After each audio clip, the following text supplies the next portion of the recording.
সুপ্রিয় দর্শক, আশা করি আল্লাহ রাব্বুল আলামিনের অশেষ মেহেরবানিতে ও দয়ায় আপনারা সবাই ভালো আছেন।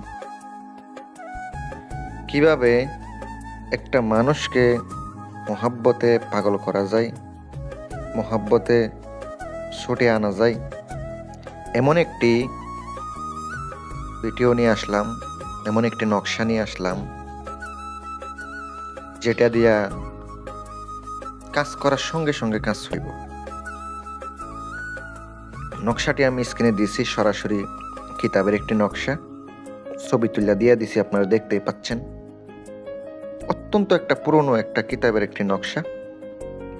এটা দিয়ে কাজ করলে অবশ্যই কাজ হবে। মোহাব্বতের কাজ করতে পারেন, এটা দিয়ে বিভিন্ন কাজে বিভিন্ন কিছু ব্যবহার করা যায়। আপনাকে আমি একটা নিয়ম দেব মোহাব্বতের জন্য, ওইটা আপনি নিজে নিজে করেন।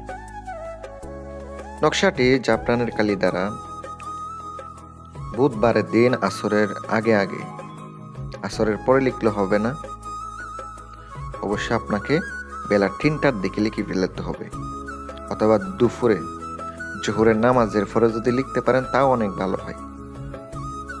আর যদি রাত 12টার দিকে লিখেন তাও আপনার কাজ করবে। নকশার নিচে আপনাকে অবশ্যই নাম লিখে দিতে হবে, উদ্দেশ্যটা লিখে দিতে হবে। নকশার মধ্যে অবশ্যই একটু কামসি দুধ যদি থাকে একটু লাগাই দিবেন, লিপটে দিবেন। তারপরে আপনি নকশা মধ্যে আপনাকে 2টা মনামনি দিতে হবে, তারপরে দিয়ে আপনি পেঁচাইয়ে নেবেন। সুন্দর করে গোল করে নিয়ে লাল সুতা দিয়ে পেঁচাইয়া সুন্দর করে শক্ত করে বাইন্দা একটা মাদুলিতে বরবেন, শক্ত একটা রুফার মাদুলিতে বরবেন। বইরা এটা যদি হাতে ব্যবহার করেন তাও কাজ করব। আর আরেকটা হচ্ছে আপনার চলাচল পথে ফুটতে হবে, তাইলে আপনার দেখবেন আপনার কাজটা খুব দ্রুত হয়ে যাচ্ছে। এটা অনেক পরীক্ষিত, আপনারা করে দেখেন, অবশ্যই উপকৃত হবেন। কাজ করার জন্য আপনারা আমার সাথে যোগাযোগ করতে পারেন। স্ক্রিনে আমার নাম্বারটা দেওয়া আছে, গ্যারান্টি দিয়ে কাজ করে দেওয়া হবে ইনশাল্লাহ।